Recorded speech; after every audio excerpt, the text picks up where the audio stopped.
Hi, my name is Rick Olderman. I'm a physical therapist here at Body and Balance Physical Therapy, and I'm here with Katie Mason, who's a licensed psychotherapist here in Denver, and we're here to talk to you about emotions and chronic pain. So let's get started. So I want to first talk to you about what is chronic pain. And so what I'm talking about here is that chronic pain is usually defined by a lot of increased muscle tension.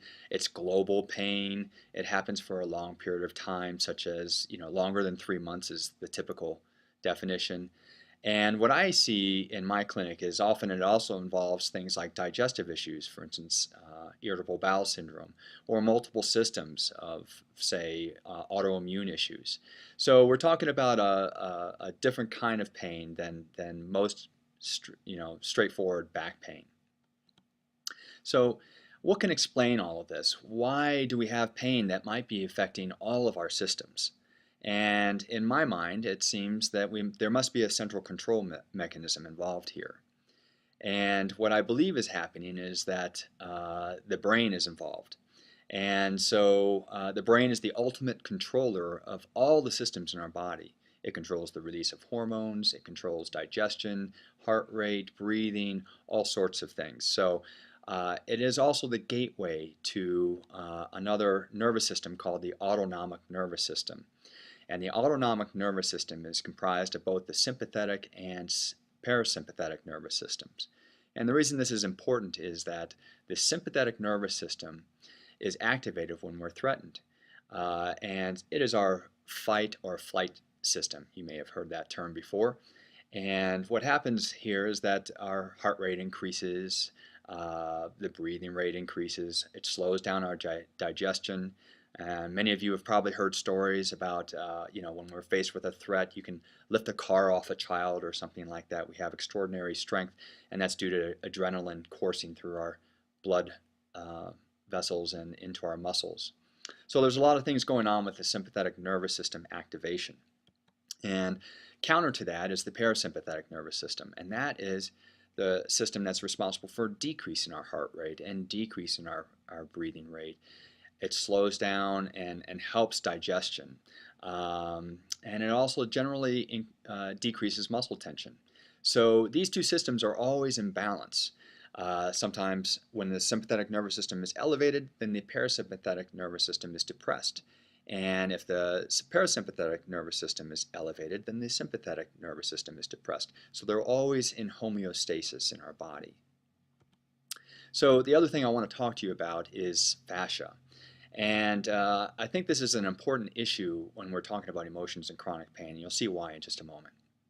Fascia is connective tissue.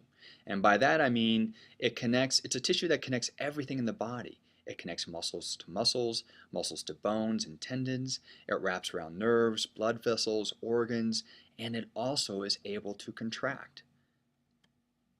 So we have these lines of fascia in our body. And so the lines of fascia can extend all the way from our head all the way to the bottom of our feet. Now this includes muscle, of course, but it also includes the tendons, the ligaments, and so forth.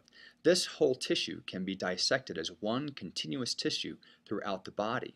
So this is one fascial superhighway, if you want to think about it like that, that connects our head to our foot.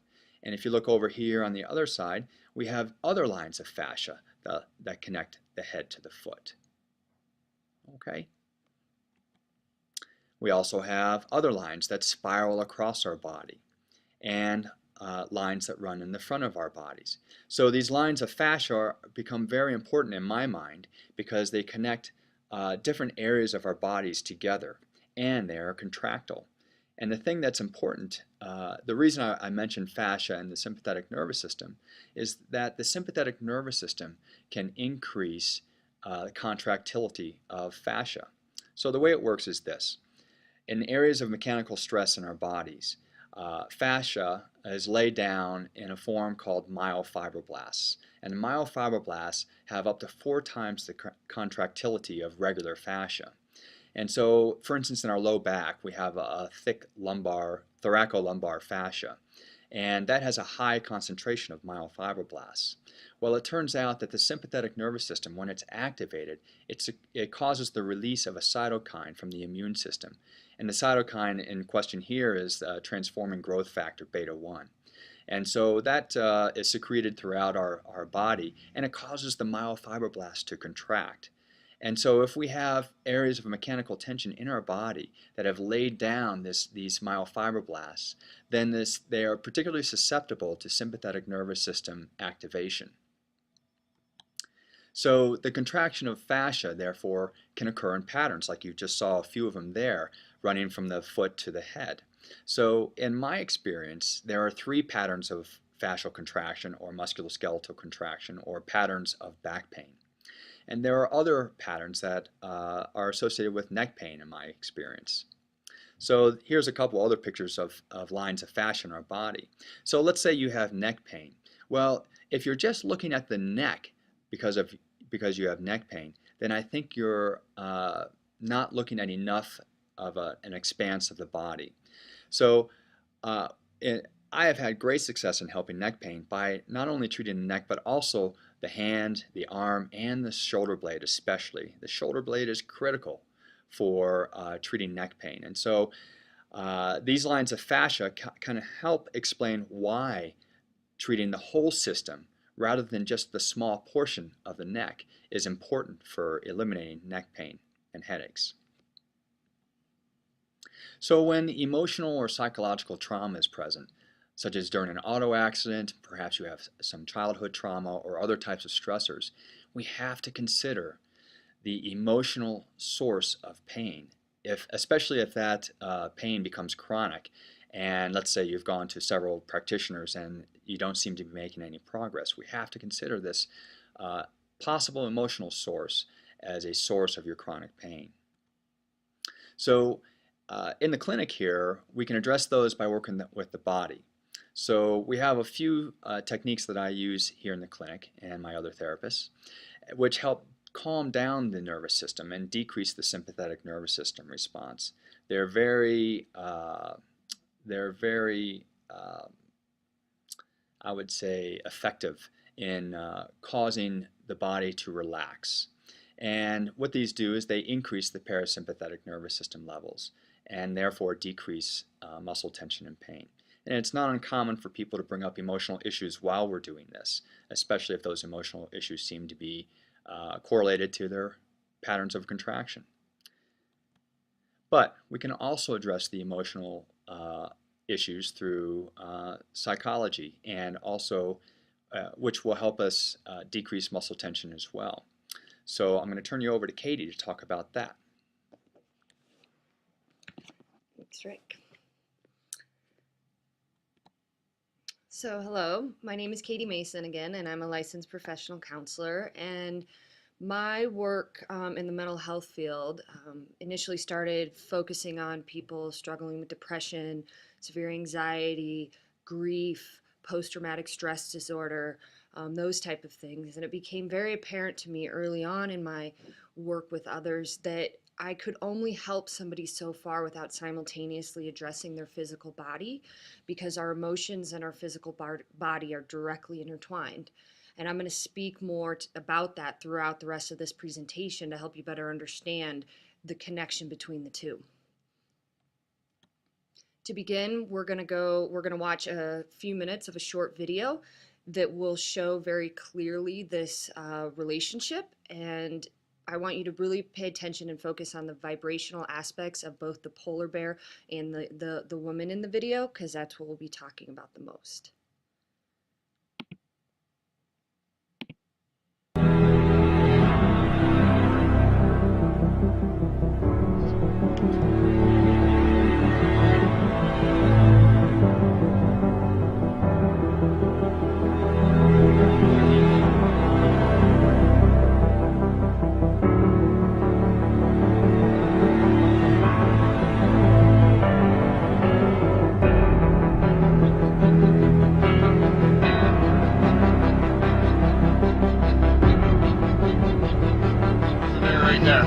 Looks like a fatty. We'll go for that one, Dennis. Oh yeah,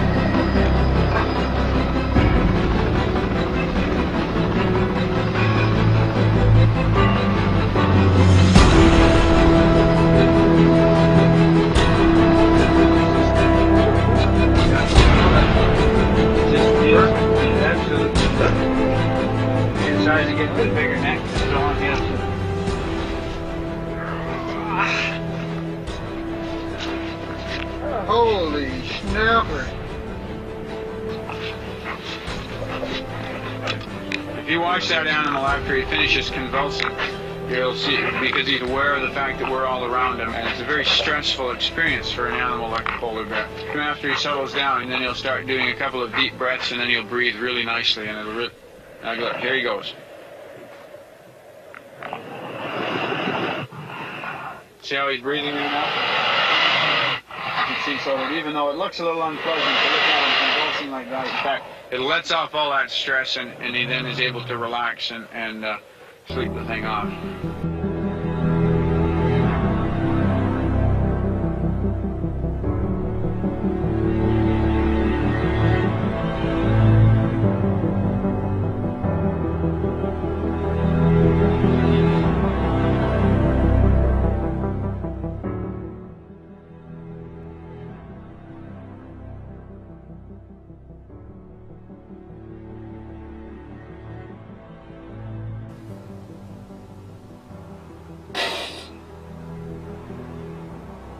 What the fuck is wrong with me?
Okay, I know that's a really intense video, and this isn't to suggest that everybody who has chronic pain has this severe type of trauma that this woman experienced, but what you will begin to see through the rest of the presentation is that that most of us are carrying around some form of trauma in our body that is definitely contributing to our pain and or illness, for that matter. I like this picture for many reasons because I think it really shows that our body is this holistic organism, and we have to begin to see that our emotions and trauma histories are literally trapped inside of our body. So the question becomes, how do these emotions get trapped in our body? And what does that even mean?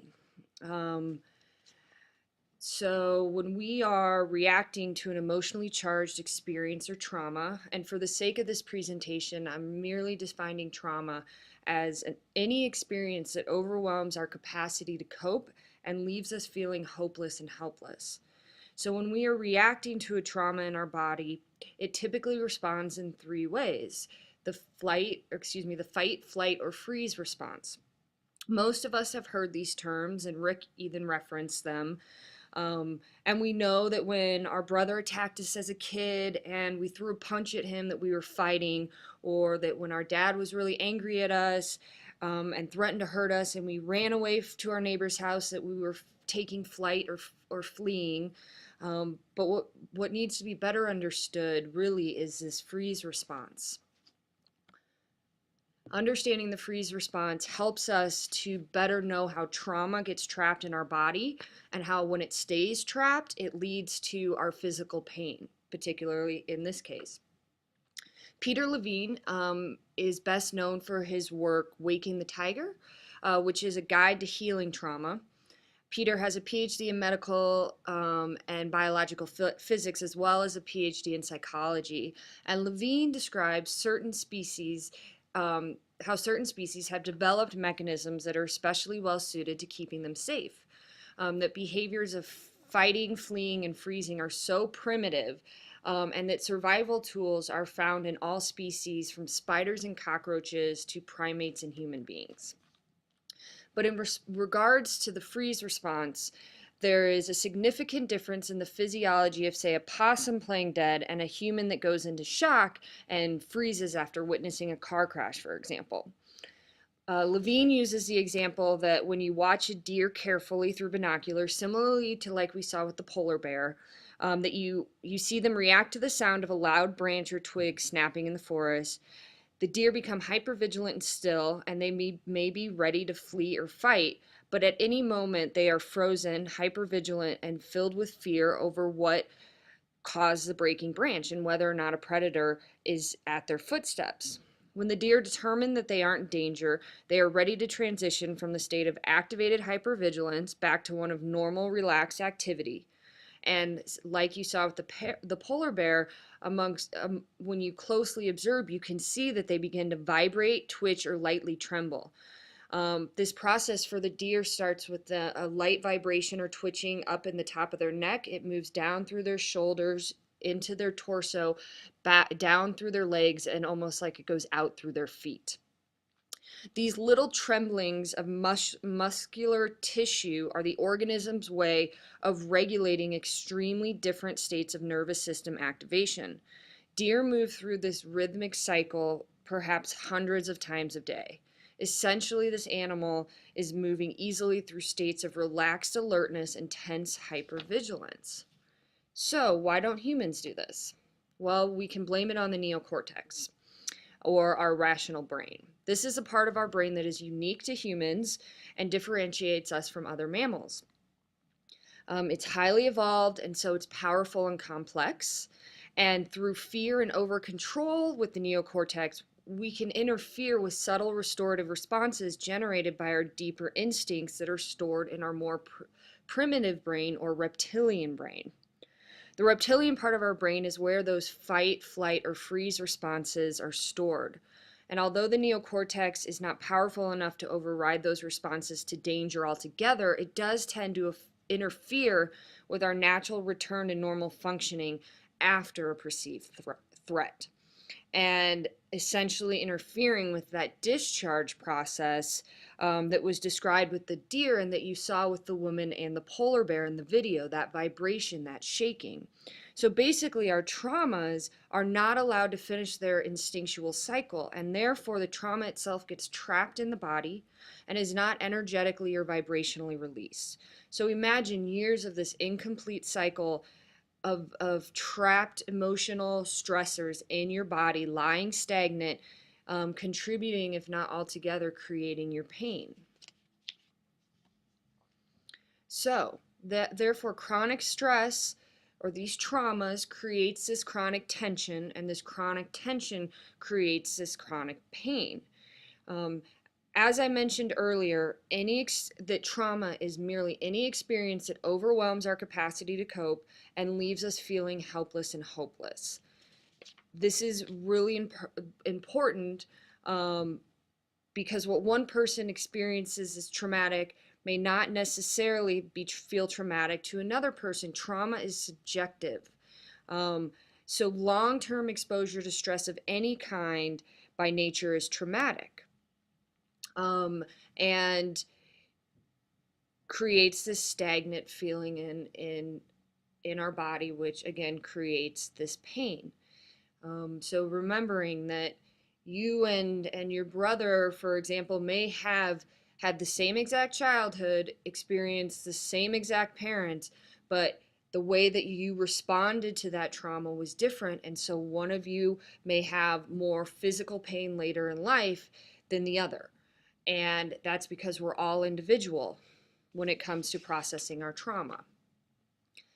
And chronic pain obviously did not happen overnight. That's why it's called chronic. So you have to learn to understand the roots of your individual pain and assess the whole history of your body. And by exploring these roots through some techniques I will talk about, psychotherapy being one of them, also guided meditation, which is has similar effects to the hypnosis that you saw earlier on in the video. But by exploring those, you can not only bring yourself emotional relief, but you can also bring yourself physical relief, because again, they go hand in hand.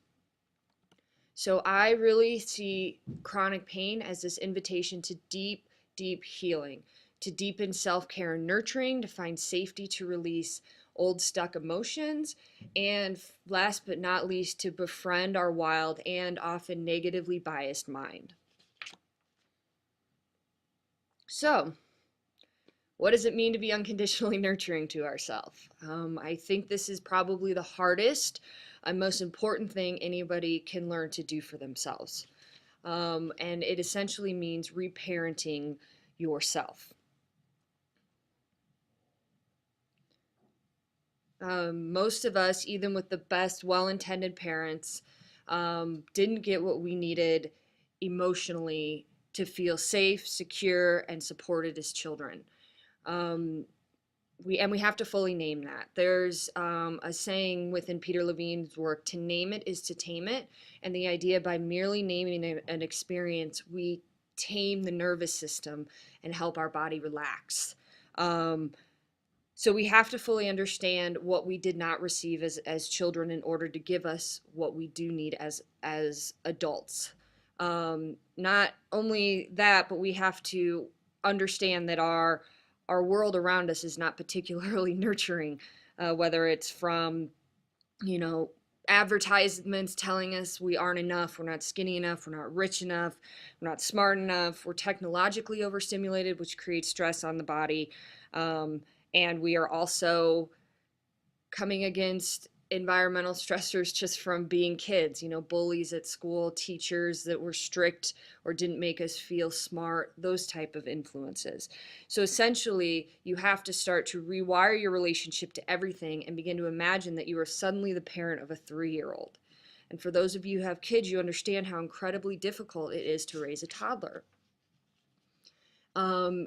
When you're tending to your inner 3-year-old, you have to start revisioning how you take care of yourself. And there's 3 particular things that I found really helpful: protection, play, and patience. It's important to start guarding yourself from the quote unquote energy suckers of your life. Would you let a 3-year-old be around your old roommate when she makes you feel exhausted all the time? Would you let a 3-year-old be around your mother when she's so critical of you that you always feel depleted after you've been with her? What people, particularly in your life, and environmental influences are creating stress for you, and how do you protect yourself from that? Play, the other piece. We have to find better ways to play as adults in the simple ways that we found pleasure as kids. Flying kites, putting together a puzzle, painting a picture. We've really lost this ability to play and live more lightly in the moment as adults, and we have to relearn how to do that, even through pain and fatigue, in order to lighten our overall nervous system. And finally, patience. It's really easy to get frustrated with yourself, but how would you teach a 3-year-old to get well from being sick or hurt? You would rub their back, you tell them it's okay to cry if they're frustrated, to release it. You would want them to feel comforted and safe. So how do you do that for yourself? You have to learn ways to take care of yourself, to give yourself the time it needs to heal. This is also why we can't do it alone. The need for counseling and other support to heal emotional wounds is essential. You must find safety to release these old stuck emotions. As we saw in the video earlier, that woman could not have released those emotions if she was not being held by a trusted other. Whether that's a therapist, a friend, or whatnot, you have to find that support. To give you an example of this, I not too long ago was working with a gentleman, big tough guy, who had quite a bit of trauma history, and I basically named his experience. I just said that, after weeks of working together, that it was clear that to me that his father did not provide a nurturing environment for him. His father was very abusive and condescending and belittled him all the time.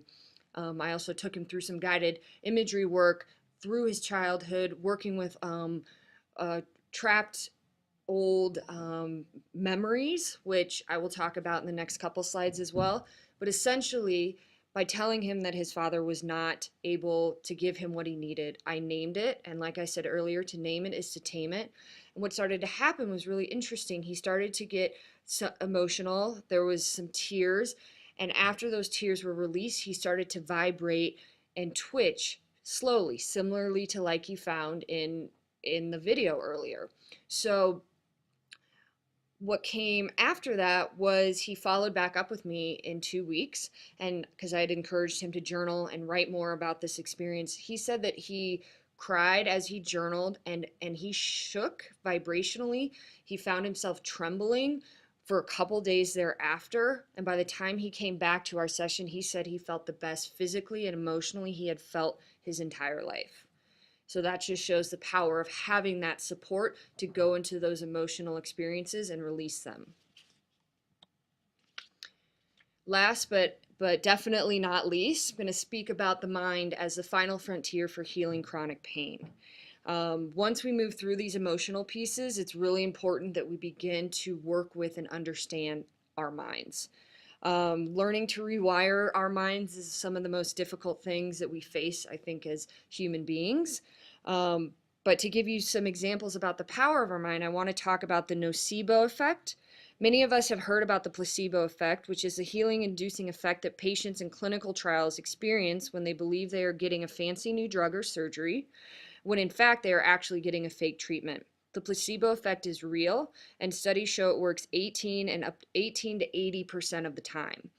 And that's not just in our heads. Patients were found when given placebo medication, for example, that their bodies began to heal ulcers, drop in blood pressure, and what was even found was that bald men who thought they were getting Rogaine actually began to grow hair when they were just getting sugar pills. I think that's pretty amazing. But the placebo has a shadow side, which is called the nocebo effect. And when patients in double-blinded clinical trials were warned about the side effects they may experience if they are given the real drug, about 25% of patients experienced those severe side effects even when they were only given sugar pills. Patients given those sugar pills reported fatigue, vomiting, muscle weakness, colds, ringing in the ears, memory disturbances, and a whole host of other symptoms that should not result from sugar pills. And this was not random. They tended to arise in response to the side effects warnings on the actual treatment. For example, patients who were given nothing but saline and told it was chemotherapy actually threw up and began to lose their hair. So what does this mean for chronic pain? I think it's emphasizing the power of our minds have over our physical symptoms, and we have to learn to harness this power for a positive outcome. From my experience working with individuals with chronic pain and illness for that matter, I found that they overwhelmingly have an ingrained inner critic and negatively biased mind. It's often a defense mechanism that started really early on in their childhood. But what this research is revealing is that we have to begin to learn how to retrain our mind to not just think positively in this Pollyanna sort of way, but to focus on things that make us feel good. Focus on things that are working as much as we put our attention on the things that aren't working. Because that has a significant impact on our physical body and its ability to heal. I think that guided meditation is just one of many ways that you can begin to work with your mind to retrain it to be more gentle and nurturing on your body.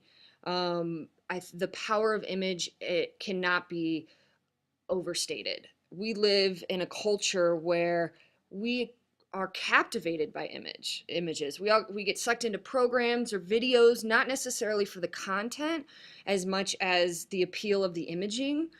We can also get images from our childhood that get trapped in our body, old childhood memories, or trapped in our mind that we can play through over and over. And something like guided meditation can help you work through those images so that they don't have as much charge for you. So I really encourage you to look into some other forms of working with your mind, particularly like guided meditation. Again, it's just one of many ways to help us rewire and settle the mind.